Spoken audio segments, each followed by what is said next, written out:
I just started writing, and I kept writing, and I kept writing. And at like 5 in the morning, I'd get more ideas and more ideas, sort of circling the story together. And suddenly we were financed, and now here we are. It was all like... I don't hate them because they left. I hate them because they knew I was falling apart, and still kicked me while I was down. That's not a line from a movie, that's a raw truth, drawn from blood and tears, spoken by one of Hollywood's biggest icons, Meg Ryan. Before we begin, hit subscribe to join us in revisiting the memorable moments, and the truths once hidden. A former national sweetheart, America's rom-com queen, suddenly vanished from the red carpet for nearly a decade. Not because she was outdated, not because of scandal, but because of 5 people, who entered her life like rays of light, only to crush her heart, her career, and even her true self. And today, at 61, Meg Ryan speaks out, not to complain, but to name those who made her hate, down to the bone. To understand how deep the wounds go, we must first look back at the heights she once reached. In on it with everybody, which is great, because you're working with all these different kinds of brands of artists, Born as Margaret Mary Emily Hyra in 1961 in Connecticut, Meg Ryan didn't enter Hollywood through scandal or flashy outfits. She arrived with just one thing, a sincerity that couldn't be faked. She started out in small supporting roles, until she skyrocketed to fame with When Harry Met Sally, where a single scene, pretending to have an orgasm in a diner, turned her into a sensation. From there, she made her way into audiences' hearts through Sleepless in Seattle, You've Got Mail, City of Angels, and many more. Without fanfare or self-promotion, just a clumsy smile and eyes that always looked like they might cry, Meg became America's queen of romantic comedies. She earned Golden Globe nominations, brought in hundreds of millions in box office revenue, and more than anything, she became a symbol of an old belief, that genuine love still had a place in the cold world of Hollywood. But it was precisely because she was so real, that when she fell, Meg had no armor to protect herself. No media strategy. No one to speak up for her. And when Meg Ryan fell silent, the world went silent with her. Until now. And just when the world thought she was living in a fairy tale, the real nightmare began, at the hands of those who once seemed like they would lift her up.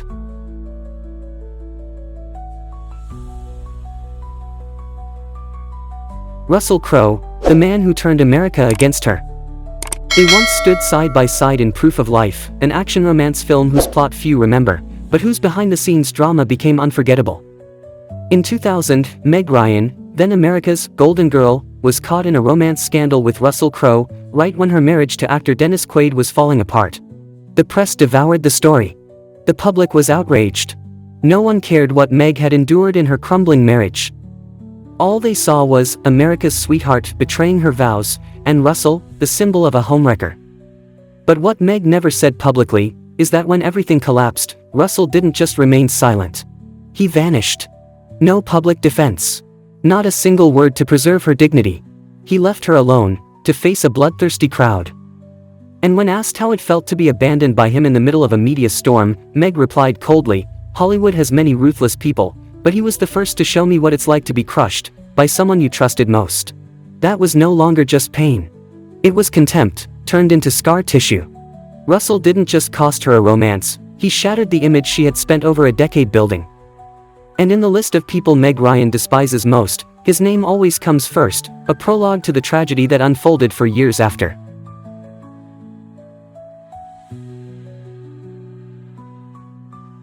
The woman who built Meg's legacy, then tore it down herself. If Hollywood were a fairy tale, Nora Ephron would be the one who wrote the most beautiful chapter in Meg Ryan's career. She was the force behind When Harry Met Sally, Sleepless in Seattle, and You've Got Mail, the 3 films that transformed Meg from an unknown actress into the queen of rom-coms, a national icon. But the price of the spotlight was dependence. And Meg Ryan depended on Nora like a blind person trusts the hand guiding them. Until one day, that very hand let go, and pushed her into darkness. When the scandal with Russell Crowe erupted, when the public turned on Meg, when the media painted her as someone who destroyed America's sweetheart image, Meg hoped for one thing from Nora. A word of support. A reminder, I know you're not like that. But no. Nora chose silence. And then, she chose someone else. In her memoirs and later interviews, Nora slowly erased Meg's name from the collective memory, replacing her with newer, younger, more marketable actresses. No praise. No gratitude. Not even a trace of regret. As if the name Meg Ryan had never existed. And to Meg, it wasn't betrayal. It was a quiet execution, carried out by the only person who truly understood her heart. She didn't kill me with a knife. She killed me by rewriting history and erasing me from it. Meg may never have said those words publicly, but those closest to her knew. Nora Ephron was the silent cut, the one that hurt the most. Have you ever trusted someone so deeply you believed they'd never hurt you, only for them to go silent when you needed them most? If so, you're not alone. Meg Ryan knows that feeling better than anyone. When a woman is abandoned by friends, it hurts. But when she's turned away by the one lying beside her, that's a pain words can't reach.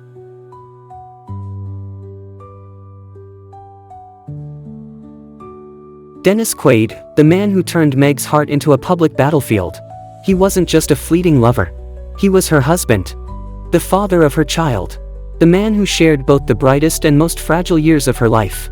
And because of that, the wound he left behind is something that can never be washed away. When Meg Ryan and Dennis Quaid married in 1991, everyone thought it was a fairy tale amidst Hollywood's chaos. They looked perfect together, were both famous, acted in films side by side, and appeared on magazine covers as the golden couple. But behind Meg's gentle smile were cracks she couldn't put into words.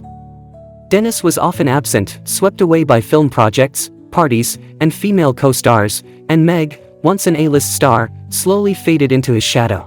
Yet she endured. She chose to be a quiet wife, a devoted mother, a scandal-free celebrity. Until Russell Crowe came along, like a storm.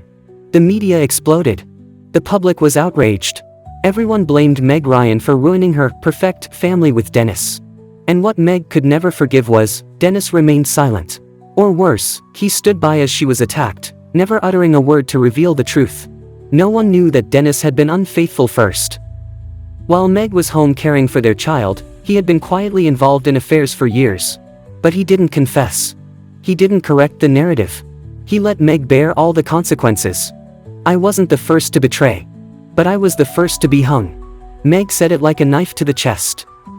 But to those who followed their marriage from the beginning, it wasn't an accusation, it was a choked sob after over a decade of silent suffocation. Dennis Quaid never spoke up. As always, he maintained his polished image, stayed quiet, moved on with new roles, and smiled his charming smile on talk shows. And Meg? Labeled the other woman, shunned by Hollywood, abandoned by audiences. He didn't need to kill me. He just had to step back, and let the world do it. To Meg Ryan, Dennis wasn't just an ex-husband. He was someone who knew she was falling, and still gave her one last push.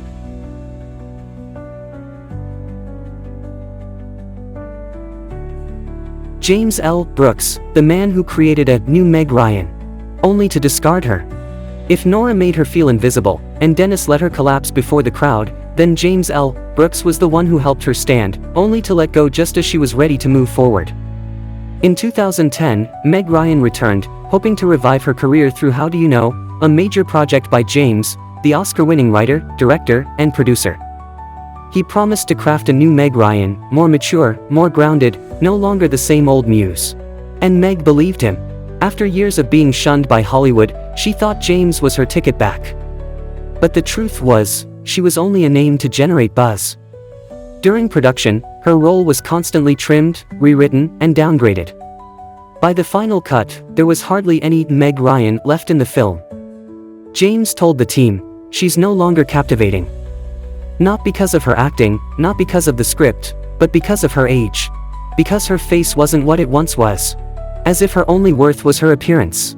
The film flopped. No one blamed James. All the blame fell on Meg. She still couldn't make a comeback. But no one knew, she was never given a real chance. She was just a placeholder. He didn't push me down. He held my hand to lift me, then let go halfway. And Meg realized, not everyone who offers you a chance wants to see you succeed.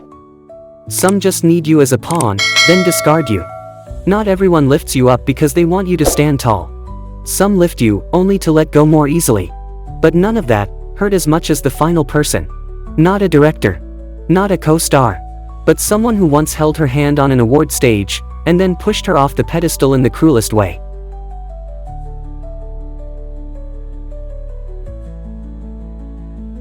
Hollywood, the greatest lover, and the cruelest betrayer.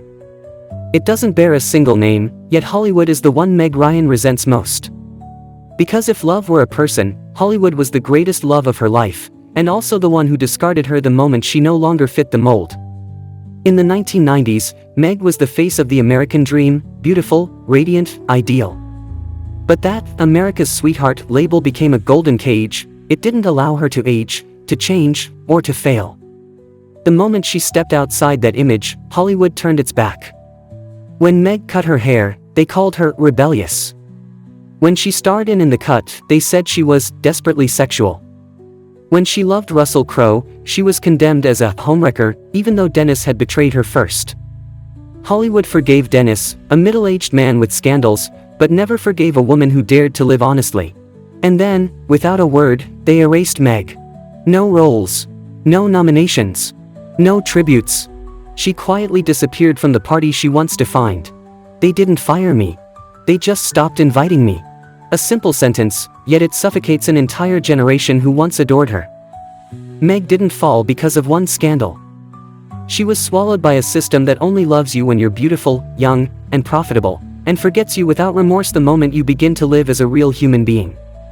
To Meg, Hollywood wasn't just the place that raised her to glory, it was the one that abandoned her when she needed it most. And because the love was once so deep, the hatred that followed became all the more brutal.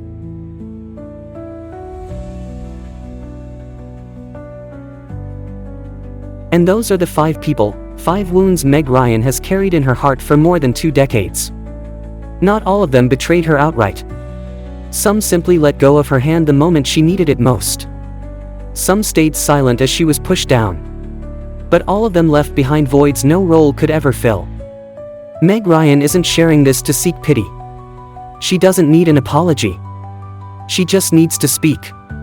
So that those who once loved her understand, she didn't disappear. She was pushed out of a game she once defined. And if you, even once, saw yourself in Meg's eyes, if you were ever cast aside when you were no longer useful, if you were ever turned into someone you're not, then maybe, you too understand why she hates them. Not because they left, but because they saw her falling, and still gave her one last push. Subscribe to our channel to revisit the memories, and the truths that were once hidden. Because sometimes, all it takes is the right story at the right time, to remind you that you're not alone.